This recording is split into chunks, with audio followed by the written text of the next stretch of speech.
he's shared with us so far.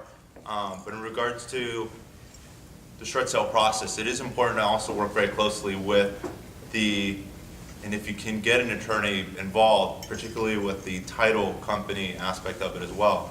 They're preparing the HUDs, they're in communications with the lenders as well, and it would be integral to your short sale processes is if you can actually get involved also with an attorney-based title company as well. So do factor that also into consideration as you're moving forward with your short sale and your negotiations, and having your title company, which should be a partner in this process as well, with you in your efforts.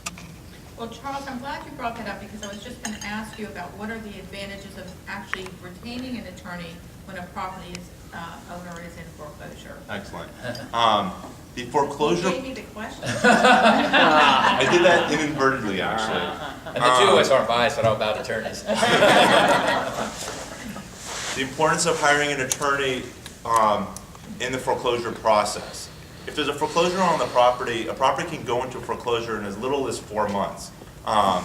So the importance of hiring an attorney is to make sure that you've got the time necessary in order to accomplish the short sale. The short sale process on average takes about 2 to 4 months, which means it can be done.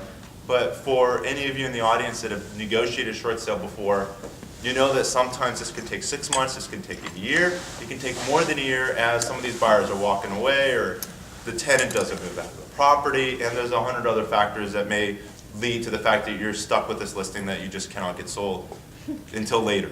The importance of hiring an attorney is, one, your attorney's answering the foreclosure complaint, your attorney's defending the foreclosure complaint, and if you have an attorney on your side, you're going to protect a minimum of at least a year to a year and a half to as much as 4 years, and we've got many cases that have gone out even longer than 4 years, as you can also partner your foreclosure defense law firm with a bankruptcy law firm, which I've heard of some homes that have actually stayed out of foreclosure for upwards of 8 years. So hopefully you're not working with that particular homeowner, but there are ways to keep the property out of foreclosure and able to accomplish the client's goals, whether it be, we've already mentioned the loan modification, we're discussing primarily short sales today, but another alternative to bankruptcy is also deed in lieu of foreclosure, which we'll discuss a little further. The property. Thank you, Scott.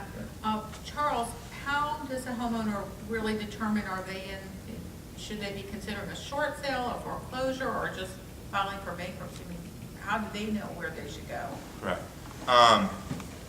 In deciding again, and I've kind of began with, you've got to take a look at the facts, and what you're always looking at is pretty much, what are the total mortgage liabilities against this property? What is the property worth?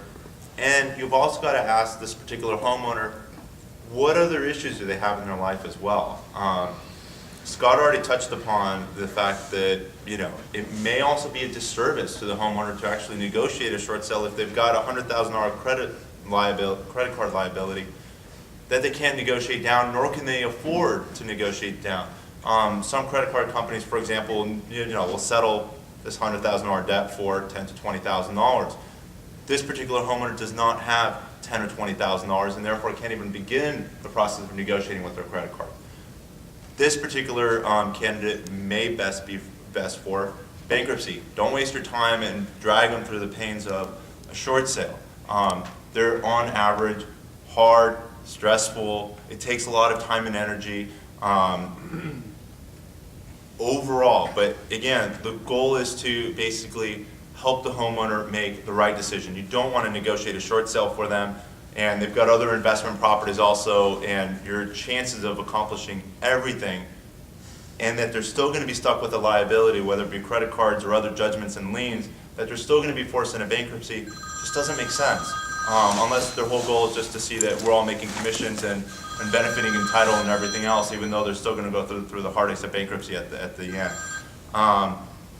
Another consideration to consider whether bankruptcy is also the right thing is, we're now experiencing more and more, we're starting to experience more and more that some properties, a lot of these properties are going into foreclosure. Overall, and this is a very important statistic for you guys to remember, and with a lot of the foreclosure defense that our firm does, the judges are opening up, typically with the procession of the court, with hundreds of cases right in front of them, and their courts are jam-packed with homeowners.